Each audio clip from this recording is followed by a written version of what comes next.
Baik. Assalamualaikum warahmatullahi wabarakatuh. Warahmatullahi wabarakatuh.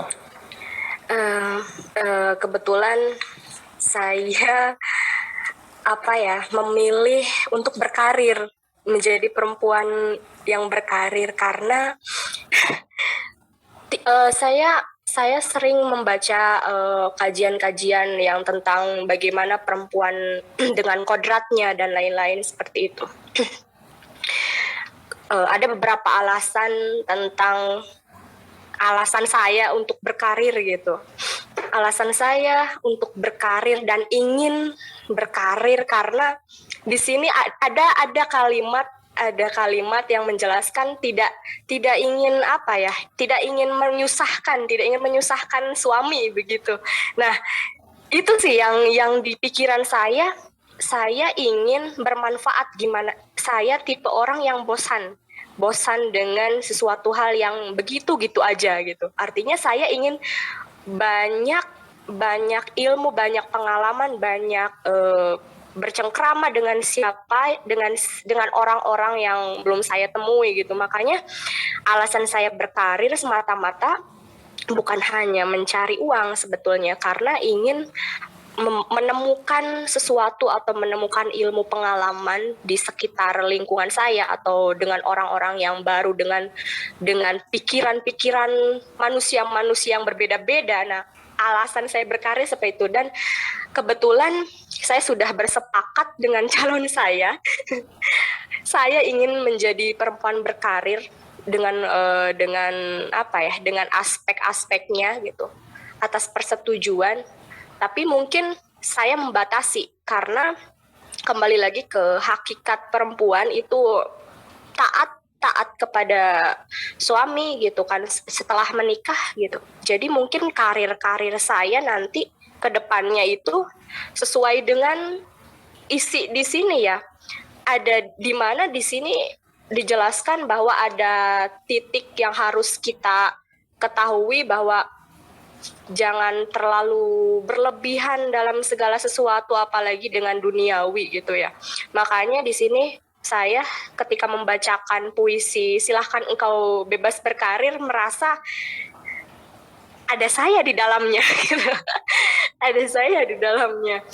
Saya merasa membacakan ini sedikit tersinggung juga ya gitu.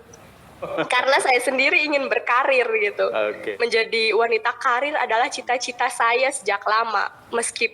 Padahal waktu itu ada yang membantah kenapa sih harus berkarir, kenapa nggak di rumah saja, karena hakikat perempuan memasak, mencuci, beres-beres rumah, dan mengikuti apa yang suami mau gitu.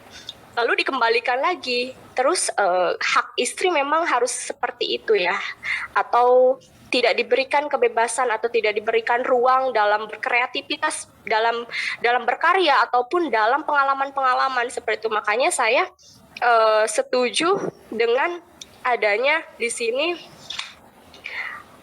ada kalimat bahwa setelah sekian lama engkau bersabar akan membahagiakan dirimu dan akan membuat engkau dapat melupakan pahit dan getirnya kehidupan yang selama ini engkau jalani. Di sini kalimat ini, saya sabar dengan segala sesuatu yang menurut saya susah gitu dalam karir ataupun dalam aktivitas sehari-hari gitu.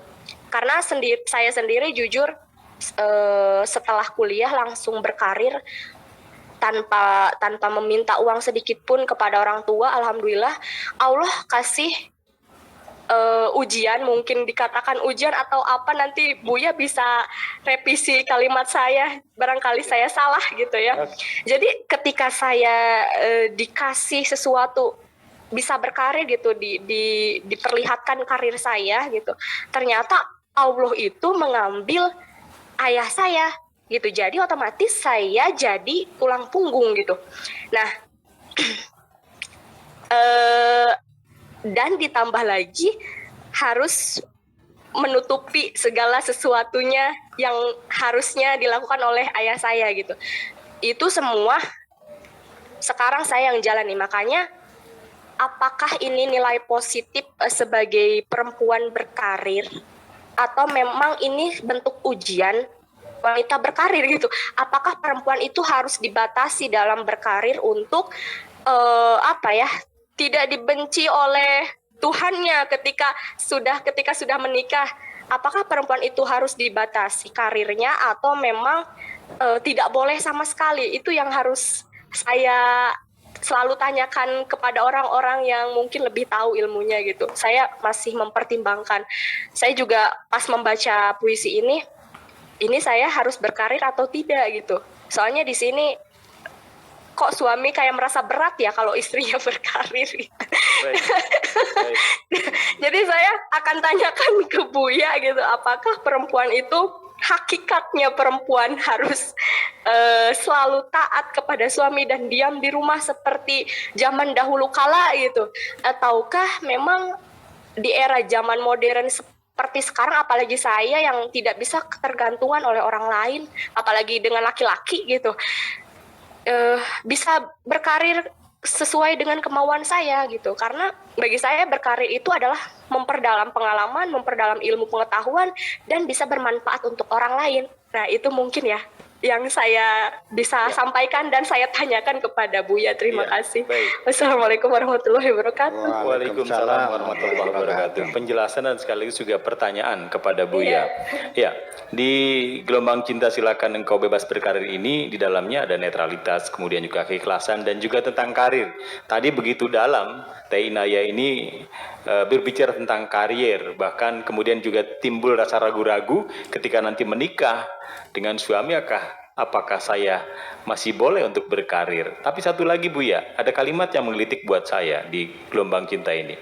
Perempuan lebih cepat menua. Ini. Ya. Mohon dijelaskan Buya. Iya, saya ingin mengatakan kepada Mbak Inaya bahwa ketika bapakmu meninggal dunia, itu bukan ujian dan juga bukan musibah ya, tapi masuk dalam kerangka besar logika kehidupan seperti itu. Setiap Tuhan memberimu sesuatu, pasti ada sesuatu yang diambil darimu. Ketika Allah mengambil sesuatu darimu, pasti Allah akan memberikan sesuatu kepadamu. Orang yang tidak diberikan uang banyak, ya, rezekinya sedikit pas-pasan, harus banting tulang per sekeringat. Alhamdulillah sampai 70 tahun, 90 tahun masih bisa makan sambal, bisa minum teh tubruk, masih nggak ada kolesterol, nggak ada diabetes, nggak ada. Tapi orang yang diberikan uang berlimpah ruah, dicabut kenikmatan oleh Allah, nggak boleh minum teh tubruk, nggak boleh makan goreng-gorengan, nggak boleh makan sate. Iya kan? Jadi akhirnya sama, kesempatan untuk bahagia itu sama, baik orang kaya maupun orang miskin.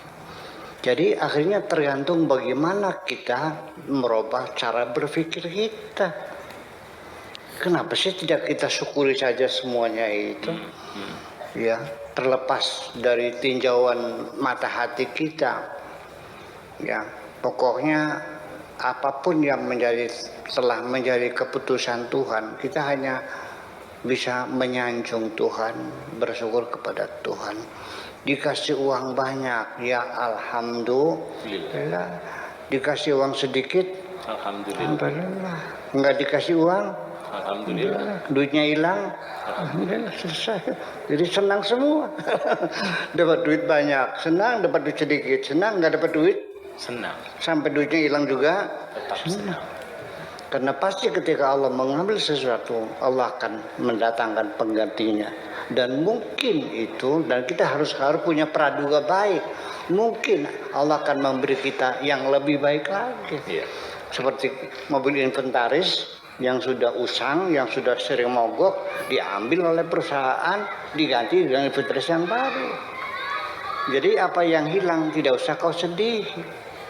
Ya, itu logika kehidupan secara umum adalah seperti itu. Kemudian lagi, ini kan ada persyaratan, silakan berkarir tapi jangan di bidang politik dan jadi pegiat sekterianisme. Karena nanti ujungnya bertengkar. Orang yang bersekte juga bertengkar, berebut surga. Bagi saya, Anda ingin masuk surga, silakan. Anda yakin masuk surga, silakan. Tapi jangan melarang orang lain masuk surga. Memangnya surgamu? Haram masuk surga. Memangnya surgamu? Engkau aja belum tentu masuk surga kok. Iya, bulu roma saya masih meremang-remang. Saya ini nantinya bakal selamat atau tidak, saya tidak tahu kok. Iya, makanya itulah selalu dalam kekhawatiran saya. Jangan buru-buru mengklaim saya pasti masuk surga. Memang surganya siapa? Karena amalmu nggak ada alasan bahwa surga ketika engkau masuk surga itu bukan karena amal. La yadkhulu ahadukum bi'amali. Tidak ada seorang pun yang masuk surga berdasarkan amalnya. Ketika Anda masuk surga, lalu ditanya oleh malaikat, loh, Anda bisa masuk surga ya? Iya. Sebabnya apa? Karena aku dulu waktu di dunia rajin sholat, banyak sedekah, tiap tahun naik haji. Dengan bangganya dia menyebutkan amal-amalnya, langsung dicengkeweng, dilemparkan keluar surga oleh malaikat. Sombong banget sih. Ya itulah makanya. Jadi sampai Nabi juga ditanya oleh para sahabat, wala anta ya Rasulullah, termasuk engkau juga tidak bisa masuk surga berdasarkan amalmu. Wala ana kadzalika, aku juga demikian kok. Andai kan aku masuk surga, bal bi fadlihi wa mannihi, semata-mata hanya karena anugerah Tuhan, bukan karena amalku. Jadi artinya bahwa dasarnya dari mana engkau yakin masuk surga? Wallahu a'lam. Wallahu yakhtassu bi rahmatihi may yasha. Allah akan memberikan rahmatnya kepada siapapun yang dikehendakinya. Gitu. Kemudian ini ada dua persyaratan yang tadi saya katakan, jangan berpolitik dan jangan sebagai pegiat sekterianisme.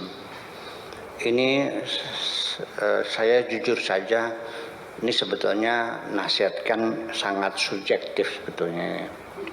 Sangat subjektif sekali ya. Jadi ini mah sebagai satu alur cerita bahwa ini adalah subjektif. Ya tidak juga lah ya. Sebab bagaimanapun juga kita tidak bisa melakukan perubahan dalam kehidupan bernegara kalau tidak melalui jalur politik juga. Ya kan begitu. Ini mah untuk orang sedang mencari kenyamanan untuk dirinya sendiri. Ya jauhkan diri dari politik praktis itu. Ya silakan Anda pandai politik ya silakan, tapi jangan berpolitik praktis artinya sebagai politisi, kemudian juga sebagai pegiat sekterianisme. Jangan di ujungnya bertengkar juga sih. Ya. Kemudian perempuan berkarir bukan sekedar tidak merepotkan suami. Secara undang-undang, baik itu undang-undang negara atau undang-undang alam semesta atau juga undang-undang hukum Islam secara khusus, itu sudah menjelaskan bahwa sang suami berkewajiban memberikan nafkah kepada istrinya, muasyarah bil ma'ruf, nafkah lahir dan nafkah batin. Jadi artinya didesain dalam syariat Islam, perempuan menerima nafkah, lelaki yang memberikan nafkah. Apabila setelah kita ijab qabul, lalu kan ada pembacaan sighah ta'liq dan tolak. Apabila selama 3 bulan berturut-turut ya tidak memberikan nafkah, maka jatuh talak 1 apabila permohonannya diterima di pengadilan. Artinya berhak mengajukan gugat cerai. Itu hak perempuan nafkah. Bukan persoalan itu yang saya maksudkan berkarir itu boleh itu. Ini untuk mengangkat martabat perempuan. yang selama ini saya melihat masih dinistakan sesungguhnya oleh kita sendiri. Perempuan itu tiang wingking, perempuan itu orang belakang, bagian dapur. Perempuan itu hanya kelas 2 masyarakat, sebagai pelengkap penderita posisinya. Ya, artinya ibadahnya hanya nurut kepada suami, dan suami kalau berselingkuh lagi harus diizinkan dengan perselingkuhannya, dan itu hak laki-laki, dan perlu harus menaruh barang siapa. Ini dalilnya saya nggak tahu tuh dari mana tuh. Gini bunyi terjemahannya: barang siapa seorang perempuan merelakan suaminya kawin lagi, maka pintu surga dibuka lebar. Enak banget ya. Iya. Nah, kalau seorang istri punya pil, disate, persen enggak? Ketangkep basah lagi dengan pilnya, disate, atau dipecel sekalian. Tapi kalau sang suami berselingkuh, kawin lagi, itu sunnah Rasul. Ini persoalan martabat, persoalannya. Dan perempuan berhak untuk tidak mau dimadukan. Ya, perempuan juga berhak untuk berusaha. Ya, siapa bilang perempuan tidak boleh berusaha, tidak boleh berkarir? Itu mah di Arab Saudi, perempuan tidak boleh dagangan tuh. Nggak ada perempuan dagangan di sana. Iya, naik mobil aja baru sekarang diperbolehkan kok. Nah itu. Dan sesungguhnya yang menjadi persoalan adalah saya ingin melihat perempuan merdeka. Perempuan punya hak untuk menentukan masa depannya sendiri, yang bisa kita sebut dengan self-determination, hak untuk menentukan nasib sendiri. Nah sekarang kalau perempuan itu ketika menikah harus pakai wali, artinya kalau wali tidak setuju bisa nikah enggak? Enggak kan? Berarti perempuan merdeka belum? Kalau dia belum bisa menentukan masa depannya, ditentukan orang lain, berarti perempuan sampai sekarang belum merdeka, masih dalam jajahan lelaki. Iya, kita jujur aja.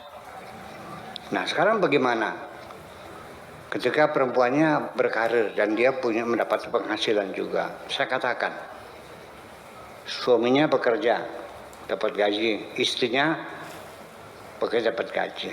Karena status awalnya suami berkewajiban memberikan nafkah dan istrinya bisa mencari uang sendiri, maka ketika suami dapat duit, itu duit berdua.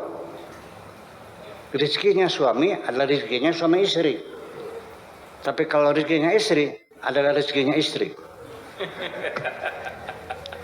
Jadi kalau suaminya perlu uang, pinjam dong. Kesulitan sih, bermaterai 5.000. Iya, dan harus dikembalikan lagi. Nah di sini martabat perempuan itu yang lebih penting ya. Bagaimanapun juga, kemudian harga nilai jualnya juga mahal. Perempuan yang berkarir itu. Ya, jadi bukan hanya sekedar tidak merawatkan suami, itu sudah kewajiban suami, tetapi masalah harga diri seorang perempuan yang perlu kita perjuangkan sampai sekarang ini, bahwa